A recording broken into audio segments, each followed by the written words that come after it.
Hello, good afternoon. Okay, now we need to talk about when the food runs out. Now, I've been looking on the book from Reader's Digest, and it is Journey into the Past, Daily Life on the Home Front. And this book sheds light on European hunger, especially in Holland, right? And when I saw it, I could not believe that history is really speaking to us and letting us know just what is in store. Now, let me read a bit from this book, right? It states pulp sugar beet, normally only fed to pigs, was served at dinner table, right? These people had to be eating food that they usually feed to their pigs. You all need to understand the times that we're living in and what is about to happen. This is no joke, right? No, let us continue.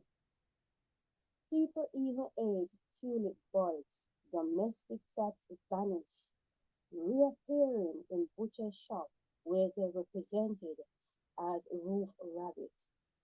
Baker's cart had to be protected by police for fear of looters.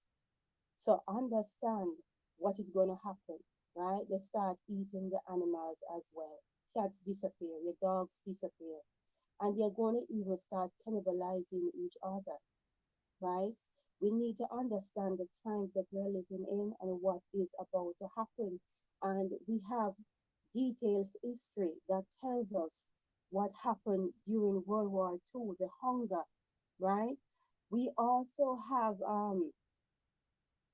uh, detailed detailed information from Hollywood actress Audrey Hepburn, right? How she and her family survived near starvation, right? And this is from people.com and it is April 4th, 2019 by Liz McNeil. And this is what she said. I went as long as 3 days without food. She recalls of the early months of 1945. And most of the time we existed on starvation rations for months. Breakfast was hot water and one slice of bread made from brown beans. Broth for lunch was made from one potato, and there was no milk, sugar, cereal of any kind. No, at least she had water, right? She had water. But when the starvation come on into Europe again, there will be no water, right? There will be no water. That is how severe things is going to get. And I don't think a lot of people out there is taking the famine, the man-made famine that is coming up. I don't think a lot of people out here is taking it serious. Had they been taking it serious, I would see a lot of people making an effort to do more, right? But they're not doing anything. No, let's get back to the book because this book gives us a whole lot as to what was going on. No, and it tells us shivering citizen felled trees in the parks for firewood. Homes in the now derelict Jewish quarter was gutted for floorboards and beams. Mobs even braved German troops to raid evacuated houses in prohibited coastal zone as the crisis deepened in Holland. Sanitation system broke down, sewage spill onto the street, lingering in noxious food. Understand what we're going to be facing. As I told you, we will be getting a rat apocalypse, right? I told you that. So when society breaks down, we will most definitely be getting rats, infestation of rats. I told you to be prepared for that one, right? No, let us continue because it gets more interesting. And I know there is much more information about the Holland hunger crisis in the winter of 1944 to 1945. Pay attention, it says winter, right? The winter hunger. And we might be having beautiful weather now in Europe. Things might be looking beautiful and rosy, but we will be going into winter sooner than we think. And we've got this war hanging over our heads, right? We've got this war hanging over our heads, and we are going into winter. They are dragging their feet.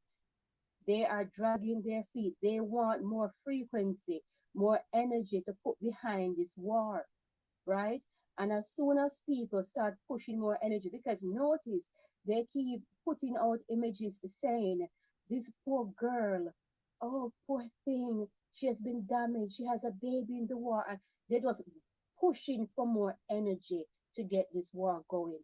And the Bible tells us, pray that our plight is not in the winter time. There must be a good reason why the Bible tells us that. Because if you go back in history and look up the hunger winter during World War II for Holland, they faced one of the coldest, cruelest winter, right? Of all the season they applied could have happened, it happened to them in the winter, right? Now, people, you need to take heed as to what is to come.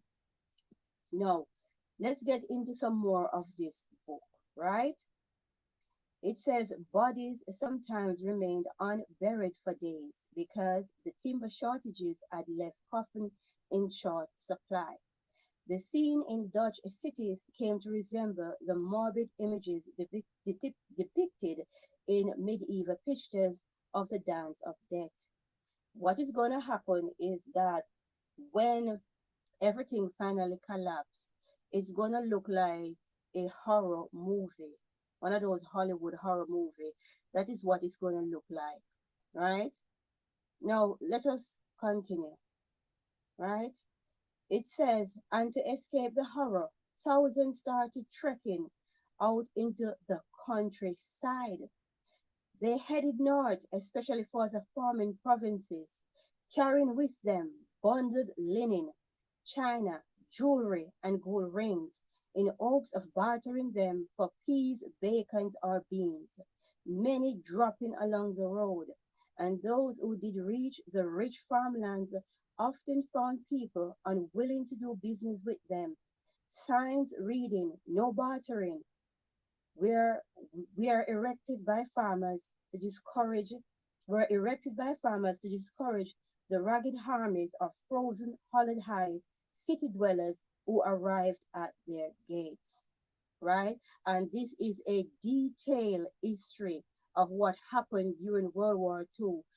People who had everything, wealth, position, and money, they had to resort to going into the farmlands to barter with linen, right? Jewelry to get something to eat. You all need to be prepared and understand what is to come. A lot of you have a incredible appetite for money, and you have been sold the dream that if you put your money in gold and silver, you'll be okay. But understand, after a while, gold and silver won't save you, right? He who has the food controls the world. It is all about food and water. That is the future we are heading into, right? So you need to have a plan and you need to be prepared as to what is going to happen because after all, you see, we get enough time to prepare for this season. All I can do is wish you all well and go and look up the history of World War II regarding Holland and the winter that affected so many. There is so much information out there. And up until today, children born of those parents, the famine affects them as well, right? You can find reports on that, how it affects their growth. Some of them suffers from obesity, even though it has been over 70 years, right? Understand, we are entering dangerous times. And if you think because you go to the supermarket or the stores and it is filled with groceries, you're going to go there tomorrow and it will be filled, you're going to have a surprise because all this thing is going to work out. is that Saturday morning the shops are filled, and then overnight those at the top just come and clear these shelves. So when you turn up the next day, it will be an empty store. And that is how it's going to play out. So a lot of you is getting very, very comfortable because you are living in Europe and you think it's not going to happen here. Understand the times we are living in. You've got a lot of information out here that tell you about your past that you can access and see, right, how your ancestors survived, right? And it all surrounds World War II. And we are going into World War III because they are dragging their feet right now, right? No, people, I've done the best that I can do, right? And we need to pray. We definitely need to pray, right? And ask the Most High for guidance and protection because it's going to be really, really rough. There is so much information out there for you to access to see what is about to happen. This war, they are dragging their feet. I'm telling you, they are dragging their feet, right? They know exactly what they are doing. And I'm very, very afraid because I wouldn't say afraid of what to come. I'm afraid of those who simply cannot afford, right, to provide for themselves. Those are the people that I'm afraid for because after the blood moon in May, I feel that we're going to go downhill real fast, right? That is how I'm feeling. After the blood moon that is coming up, the blood moon eclipse, yeah, come on up in May, I feel we're going to go downhill really fast, right? So we really need to pray about it and do your research, use critical thinking and connect the dots and understand that our past is definitely teaching us. There's a lot that we can learn from our past. It happened before. Nothing new under the sun, people. Nothing new, right? Go check out the famine that affected Holland during World War II, the winter of 1944 to 1945. There's a lot of information out there. Go check it out for yourself and understand that that winter that happened in 1944, 1945 for the people in Holland is going to happen, right, for us in this time. Nothing new under the sun, right? Okay. Well, I really don't do long videos. So we all need to pray. We need to be prepared for just about every and anything. Have your water, have your seeds, have some extra things, right? Because things are going to go downhill really fast after that eclipse in May, right? So let us pray and say, Glory be to the Most High.